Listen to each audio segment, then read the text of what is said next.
Grabe guys, stuck up yung traffic dito sa service road sa may barangay Pinagsama sa may Jigo Silang dahil sa ginagawang Manila Water dito sa may cross intersection sa may BCDA Jigo Silang.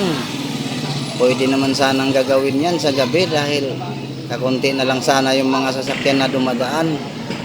Tingnan nyo mga idol, grabing haba ng malaking tubo na kanilang hinila-hila. Yan ang dahilan sa pagka-traffic dito. Yan ang Caterpillar. Caterpillar.